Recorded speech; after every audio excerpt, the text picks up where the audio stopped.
আজকের সকালটা না হয় ঠাকুর দিয়েই শুরু করি, এমনি থেকে অন্য দিনের ভিডিওগুলো আমি এন্ট্রি করি কাজ দিয়ে। তো চলো বন্ধুরা আজকের ভিডিওটা শুরু করা যাক। আজকে দেখতেই পাচ্ছ সকাল সকাল ঠাকুর প্রণাম করে আমি চলে এসেছিলাম রান্নাঘরে চা বানাবার জন্য। এমনি থেকে তো আমি চা খাই না, এখন যেহেতু শীতকাল চা না খেলে একদমই ভালো লাগে না, খুব ঠান্ডা লাগে, শরীরটা ঠান্ডা হয়ে যায়, যার কারণে সকালবেলা করে আমি চা বানিয়ে নিই। আর শুধু চাই বানাই না, কিন্তু সঙ্গে কিন্তু ব্রেকফাস্টও তৈরি করি। এক একদিন এক এক রকম ব্রেকফাস্ট বানাই, আজকে কিন্তু বানাচ্ছি ব্রেকফাস্টে পুরি। আর তোমাদের কার পুরি খেতে ভালো লাগে অবশ্যই কিন্তু জানিয়ে। কিন্তু প্রায় এক বছর পরে আমাদের বাড়িতে পুরি বানাচ্ছি। আমাদের বাড়িতে কিন্তু একদমই পুরি বানানো হয় না। একটা সত্যি কথা কি জানো বন্ধুরা, আমার না ভিডিও করতে এখন একদমই ভালো লাগে না। ভিডিও করতে ভালো লাগে কখন, তোমরা তো জানোই, ভিডিওতে যদি ভিউজ আসে, কমেন্ট আসে, লাইক আসে, তখন তো ভিডিও করতে ভালো লাগে। এই তিনটের মধ্যে তো আমার একটাও আসে না, যার কারণে একদমই ভিডিও করতে ভালোই লাগে না। মাঝে মাঝে ভাবি যে ভিডিও করা ছেড়ে দিব, কিন্তু ভিডিও করা ছাড়তে পারি না। চ্যানেলটার জন্য একটা মায়া বসে গেছে, যার কারণে হালকা পাতলা ভিডিও করে যাচ্ছি। এখন কিন্তু ডেইলি ভিডিও আমি করছি না, 2-3 দিন পর পর একটা ভিডিও করছি। আর ডেইলি ভিডিও করার এখন সময়ও নেই, আগের মতো সময় নেই। আগে যেমন সময় ছিল, ফ্রি ছিলাম, এখন তো আর ফ্রি নেই। এখন যেহেতু কাজের সিজন, কাজ করতে হয়, বাড়িতে অনেক কাজ আছে, যার কারণে কাজ করি, ভিডিও করা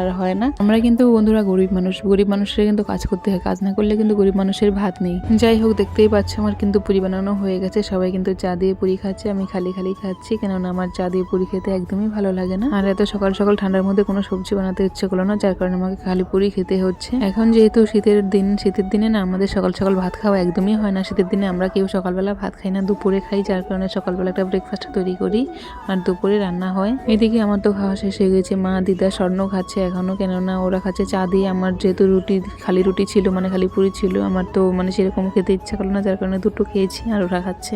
যাই হোক, এদিকে ওরা খাচ্ছে আর ওইদিকে আমার তো অনেক কাজগুলো পড়ে আছে, যার কারণে কাজগুলো করার জন্য চলে আসলাম। সকালবেলা ঘুম থেকে উঠে বিছানা না গুছিয়ে কিন্তু আমি চলে গিয়েছি রান্না। ইদানিং কিন্তু আমার ছেলেটা মানে স্বর্ণজিৎ সকাল হতে আমাকে ডাকবে ওর খাওয়ার জন্য, মানে খাওয়া তৈরি করে দেওয়ার জন্য। আগে খেতো ম্যাগি সকালবেলা, তারপরে কয়েকদিন খাওয়াইছি চাউমিন, এখন আবার চাউমিন ম্যাগি কিচ্ছু খায় না। এখন ওকে সকালবেলা করে দিতে হবে আটার রুটি বা পরোটা বা পুরি, এরকম কিছু তৈরি করে দিতে হবে। যাই হোক, ওর সঙ্গে সঙ্গে কিন্তু আমাদেরও খাওয়া হয়ে যায়, আমরা সবাই কিন্তু খেয়ে নেই, ওরটা দিয়ে আমাদের হয়ে যায়। রুটি বানাতে গেলে তো একটা রুটি আর বানানো হয় না, একটা রুটি আর বানাতে ইচ্ছা করে না, মনে হয় যে বানিয়ে থাকি। ইদানিং না আমার রুটিগুলো খুব ভালো হচ্ছে, রুটি পুরি মানে সবকিছুই ফুলছে, খুব ভালো লাগে রুটি বানাতে, যার কারণে প্রতিদিন সকালবেলায় কিন্তু আমি রুটি বানাই। শুধু আজকে না, প্রতিদিনই বানাই। তারপরে চলে এসেছিলাম মাসিদের ফার্মে, যেহেতু আমাদের ঘরে কোনো সবজি নেই মাসির কাছে। আজকেও 2টো লাউয়ের ডোকা চেয়েছিলাম, মাসি দেখো কতগুলো লাউয়ের ডোকা পেরে রেখেছে, সবগুলো কিন্তু আমার জন্য। আর শাক খেতে কার না ভালো লাগে বলো, সবারই ভালো লাগে। এদিকে শাক নিতে এসে দেখলাম কি সুন্দর কুকুরের বাচ্চা, আমার তো দেখতে খুবই ভালো লাগছিল। এমনি থেকে কুকুর বেড়াল আমি বেশি ভালোবাসি, তার মধ্যে এত সুন্দর সুন্দর কিউট কিউট বাচ্চা যদি চোখের সামনে পড়ে যায়, ভালো না বাসলে কি হয় বলো। তারপরে বাচ্চাগুলোকে টাটা জানিয়ে আমি শাক নিয়ে বাড়িতে চলে যাচ্ছি। মা আবার রান্না করবে, আজকে আমি অন্য কাজ করবো, যার কারণে তাড়াতাড়ি করে বাড়িতে চলে আসলাম। আর গতকালকের ভেজা কিছু কাপড় চোপড় ছিল, ওগুলোই শুকুতে দিয়ে দিচ্ছি, কেননা একটু রোদ উঠে গেছে। এখন যদি শুকুতে না দিই পরে কিন্তু শুকাবে না। এই জ্যাকেটগুলো এত মোটা মোটা, শুকুতেই চায় না। আজকে 3 দিন থেকে শুকাচ্ছে, কিন্তু তবুও শুকাচ্ছে না। আর আজকে রান্না কিন্তু আমি করবো না, আমার মাই কিন্তু আজকে রান্না করবে, যার কারণে কিন্তু মা এখানে কুকারে ভাত বসিয়ে দিবে বলে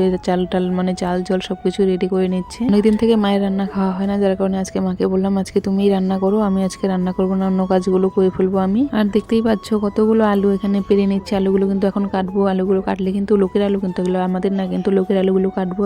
আর আলুর বস্তা সিস্টেম, মানে এটা বস্তা আলু, এক বস্তা আলু কাটলে 150 টাকা বস্তা সিস্টেম টাকা দেবে। আর সব কাজকর্ম সেরে কিন্তু আমি চলে এসেছি এখানে আলু কাটার জন্য। আলু এখন কাটবো বসে বসে। আর স্বর্ণ দেখো আলুর বস্তার উপরে উঠে এত দুষ্টুমি করছিল না, কিন্তু কিছুই বলছিলাম না। আর আমি তো এদিকে আলু কাটছিলাম, আর স্বর্ণকে দেখো পেছনে এত দুষ্টুমি করছিল, আলুর বস্তার উপরে বসে বসে লাফালাফি, মানে অনেক দুষ্টুমি করছিল, আমি কিছুই বলছিলাম না। যাই হোক, আজকে ওর মতো ও চলেছে। তারপর আমার মায়ের কিন্তু রান্না বান্না হয়ে গেছে, স্বর্ণকে পিঠে নিয়ে আমি মায়ের কাছে চলে এসেছি। মা বললো খাবার খেয়ে নে, তারপর আবার আলু কাট। এখানে মা কিন্তু আমার সবার জন্য ভাত বেড়ে নিচ্ছে। আর আমরা না মাছ মাংস খেতে একদমই ভালোবাসি না, আমাদের বেশিরভাগই কিন্তু নিরামিষ হয়। হঠাৎ একদিন মাছ বা মাংস তো আমরা খাই না, মাছ হয়। তারপর খাওয়া দাওয়া হয়ে গেলে আমার মা কিন্তু এদিকে বাসনগুলো ধুয়ে নিচ্ছে, কারণ আমি আলু কাটবো, যার কারণে মাই বাসনগুলো ধুচ্ছে। আর আজকে স্বর্ণকে মায়ের সঙ্গে স্কুলে পাঠিয়ে দিলাম। এমনি থেকে তো স্বর্ণ মায়ের সঙ্গে স্কুলে যেতেই চায় না, আজকে পাঠিয়ে দিলাম। যেহেতু আমি আলু কাটবো, স্বর্ণ খুবই দুষ্টামি করবে আমার সঙ্গে থাকলে, যার কারণে স্বর্ণকে মায়ের সঙ্গে স্কুলে পাঠিয়ে দিলাম। স্বর্ণকে স্কুলে পাঠিয়ে দিয়ে আমি এদিকে একটু আয়নাতে ভাব মেরেছি, কেন জানি না, আমার আয়না দেখলেই ভাব মারতে ইচ্ছা হয়। লোকের সামনে তো ভাব মারি না, আয়না দেখলেই মনে হয় একটু ভাব মারি, একটু নিজেকে দেখি কেমন দেখা যায়। তারপরে কিন্তু আলু কেটেছি, তারপর আর ভিডিও করা হয়নি। এটা কিন্তু একদম সন্ধ্যের আগে আগে ভিডিও করেছি, মানে আলু কেটে স্নান করেছি তখন ভিডিওটা করেছিলাম। আর দেখতেই পাচ্ছ এমনি থেকে কিন্তু আমার ভিডিওটা একদমই শর্ট হয়ে গিয়েছে, এতেই বুঝতে পারছো। এখন কিন্তু আমি ভিডিও করার সময়ই পাচ্ছি না, ভিডিও করতে ইচ্ছেও করে না, আর সময়ও পাচ্ছি না। স্নান টান করে গায়ে একটু তেল মাখিয়ে সিঁদুর পরে নিলাম। আর আমার সাজ কিন্তু এই ঢুকিয়ে থেকে বেশি আমার কোনো সাজে নেই। তারপর আমি আবার সন্ধ্যাটাও দিয়ে নিলাম। আমার মা কিন্তু এদিকে আলু কাটতে বসে গিয়েছে, আর স্বর্ণ দেখো মায়ের পাশে দাঁড়িয়ে আছে।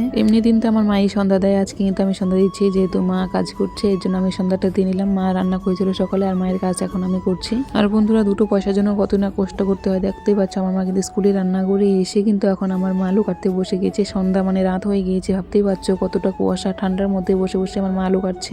আমার সন্ধ্যা দেওয়া হয়ে গেলে কিন্তু আমিও মায়ের সঙ্গে আলু কাটতে বসে গিয়েছিলাম। আমি মা দুইজনে মিলেই বসে বসে আলু কেটেছি। এদিকে দেখো আমার দেবতাদের দেখতে খুবই সুন্দর লাগছিল। এখানে আমি দেখাচ্ছি তোমাদের আমার কি কি দেবতা আছে আর এখানে কি কি ঠাকুর আছে। তোমরা অবশ্যই কমেন্ট করে কিন্তু জানিয়ে যাবে কে কি ঠাকুর দেখেছো, অবশ্যই কমেন্ট করে জানিয়ে যাবে। আর তারপর ঠাকুরদের দেখিয়ে কিন্তু আমি সারা বাড়ি ঘর ধোয়া সবকিছু দেখিয়ে নিয়ে আমাদের গন্তব্যস্থলে নিয়ে আসলাম। এখানে হলো আমাদের দিদার ঠাকুর ঘর, দেখতেই পাচ্ছ এখানে কি কি ঠাকুর আছে এটা কিন্তু কমেন্ট করে জানাবে। তারপর সন্ধ্যাবার্তা দেওয়ার পর আমি এখানে চলে এসেছিলাম রান্নাঘরে, একটু চিড়ে ভাজছিলাম। কেননা আমার মা আলু কাটতে কাটতে নাকি খুবই ঠান্ডা লেগে গিয়েছিল, আর মা বলছিল একটু চিড়ে ভাজা করে না আর একটু লাল চা করে নে, যার কারণে আমি একটু চিড়ে ভেজেছিলাম আর লাল চা করেছিলাম। আর চিড়ে ভাজাটা কিন্তু এমনি করবো না, চিড়ে ভাজাটা কিন্তু মাখবো, অনেক কিছু দিয়ে চানাচুর দেবো। এখানে লঙ্কা, পেঁয়াজ, আদা অনেক কিছুই দিয়েছি, তারপরে ধনেপাতাও দেবো।